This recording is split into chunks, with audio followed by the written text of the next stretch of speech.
All right, so the question is actually very simple. What is the problem with the African? That's a very simple question, right? Let's use Nigeria as a case study. No Nigerian president in history is without some form of formal education obtained in Nigeria.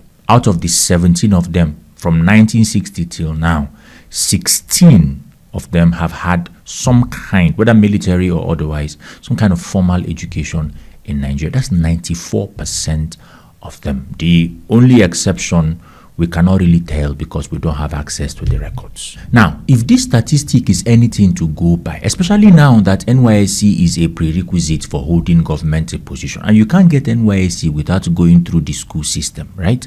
If this is anything to go by, that means that the formal education scene has produced or has been responsible in very significant ways in the shaping of the mind of the leader that sits at the helm of affairs in Nigeria. So, in other words, what is normal in the school system can very easily become normal in the mind of the student. Take a look at the picture on your screen right now. Now, this picture that you are seeing on your screen is not an uncompleted, abandoned building. It's not. It is also not a farm, maybe like a greenhouse project. It's not. It may look like something that they are preparing to use and do animal husbandry. It's also not. What you are looking at is a section of a male, like a boys' hostel in the prestigious, and let's remove the prestigious part, in the iconic University of Nigeria, Nsukka campus, whichever campus, both of them are the same thing. That's a male hostel. For context, that is the living place, the resting place, the breeding place where people go, wake up from and come out of and go back to, retire to. That is the male hostel of. Now, this, when I say male hostel, it's not just boys, it's not just people, it's young men. When I say young men, I'm talking about the soul of society and the leaders, predominantly the leaders of tomorrow.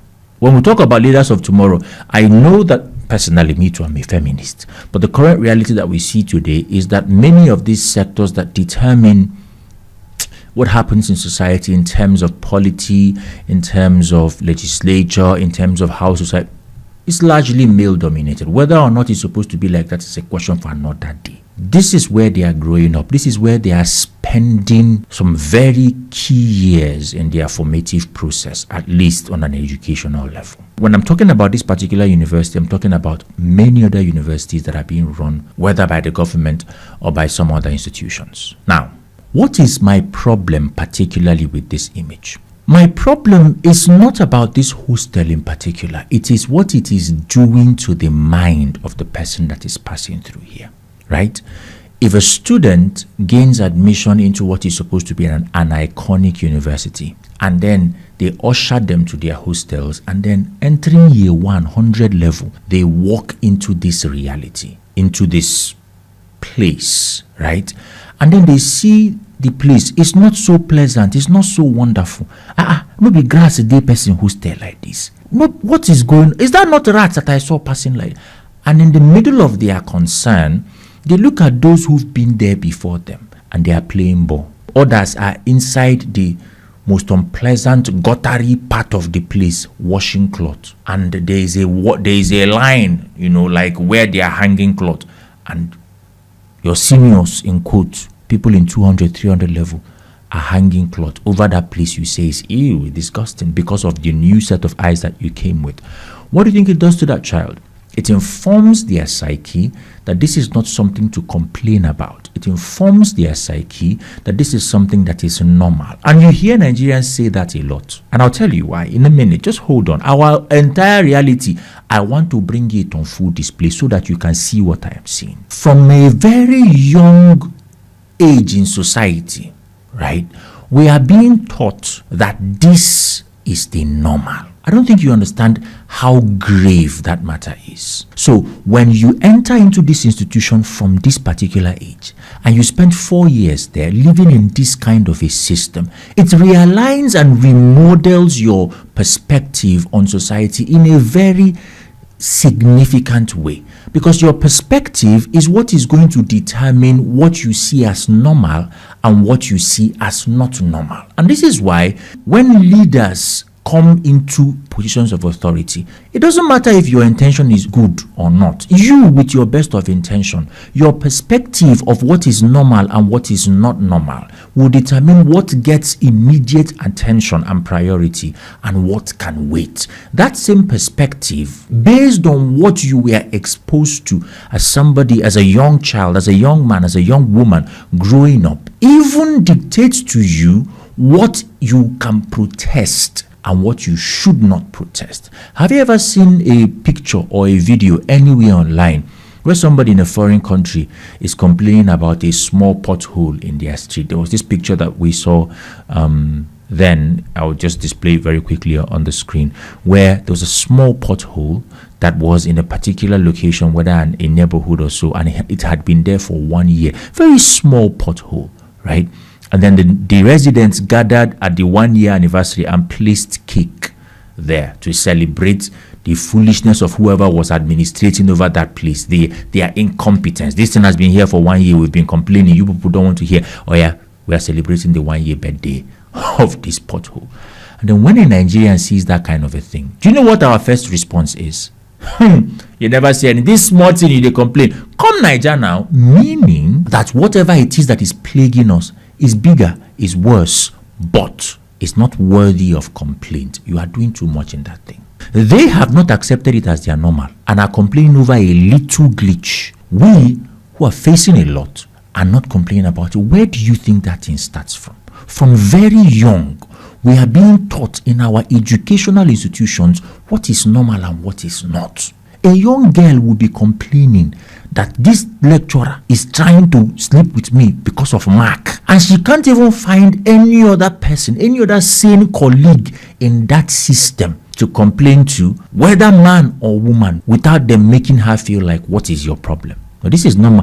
That's what we know that lecturer for, Randy old man. We admit from that young age that we can't do anything about it. So we must find other ways around it. Either we go to church and pray so that thunder will strike him and he will die and he will go out of the way. Or we find a way to appease him. But we never, on a civil level, on a legal level, on a societal level, address such an anomaly, because we've begun to see it as normal. It is a normal thing. And this is why most times, check it, every time deliverance will come to a particular people, especially in scripture, it usually comes through somebody who was not raised in that their reality. Are you with me? Check out somebody like Moses. Had to leave in order to gain new insight about the problem. I come out to go study in the abroad. I took my time, studied for a bit, came back, and I went straight, this particular institution, I went straight to their another campus, the one in Enugu. I was trying to sell some things to their lecturers that they were going to put into the curriculum. I had big plans. I walked into the institution that I know is better than the one I did my first degree. And I was in shock. I was like, is this lecturer's office? Is this staff domain? Like, I was in so much shock. And mind you, this was something that was normal for me before I left. Perspective, it's everything. And from the very roots, we are being taught how to endure, how to enter survival mode, how to overlook. People who are raised in this place, take a look at the toilets. Just look at the toilets where somebody is being. Leader of tomorrow, see where they bath. And when this person goes through all of this, no complaints, no protest, it is fully normal. You now expect the person tomorrow to come out in society and protest because one or two things is going wrong with the government. They have been taught from a young age on a subconscious level what is normal and what is not. And we even laugh at those who are complaining because what they are refusing to enter, to be sneaked into their reality is smaller than what we experience. Well, I never see anything. Come Niger now. Meanwhile, this is a school that received over 1 billion Nigerian naira for physical infrastructure. So the misappropriation of funds and the corruption on that level started from school, and the lack of willingness to protest, that subdued mindset, is cultural. It has been snuck into the fabric of the food they are using to raise their children, and nobody is clocking it. Nobody is talking about it. Somehow, magically, we expect people to be different from the fabric that was used to mold them. when they were taught about how society should work and should function. Listen, let me tell you, if you cannot demand accountability from lecturers and professors, civilian lecturers and professors, when they are obviously in breach of their vows, when they are misappropriating what they should be using for the greater good, you cannot hold them accountable. You cannot protest their madness. You will not be able to do anything in the face of politicians and military people when they begin to move mad. We don't know how to solve our problems or how to address our issues on a fundamental level. We overlook them. We turn to prayer. And this is not me discarding the place of prayer. I'm a person of prayer. But we have a civil responsibility to perform when it comes to keeping things in check. And if we're not able to address them on a front, that's why I said to the UNEC people when they were protesting the last time, you see those your thieving lecturers, eat them, defy them. But everybody's too scared. Make them not be the scapegoat. Listen, when we are serious, we will know. Because at this point, we are all very complicit, implicit. We are all the enablers of this current situation. Not only these two, because these are young kids. They don't even know better than what is being taught, being put upon them. But the parents that hear these things and keep quiet and find alternatives and pay that bribe, sort that course, you are the fuel that is powering the inferno that is currently consuming the African continent. And I'll leave it at that. If you're yet to register for Beyond Conversation, it's 3 days of intense mentorship, intense conversations and mentorship. If you're a young person under the age of 30, 25, if you're a teenager or you have teenagers around you, do your minds a monumental favor, a once-in-a-lifetime favor. Use the link in the description and register for Beyond Conversation. Don't miss it for anything. The tickets cost just $1. No matter where you are in the world, this one is virtual, and we're going to have the most immersive, most intense 3 days of learning and mind shifting. I look forward to seeing you there. Don't mention no, we don't do that here.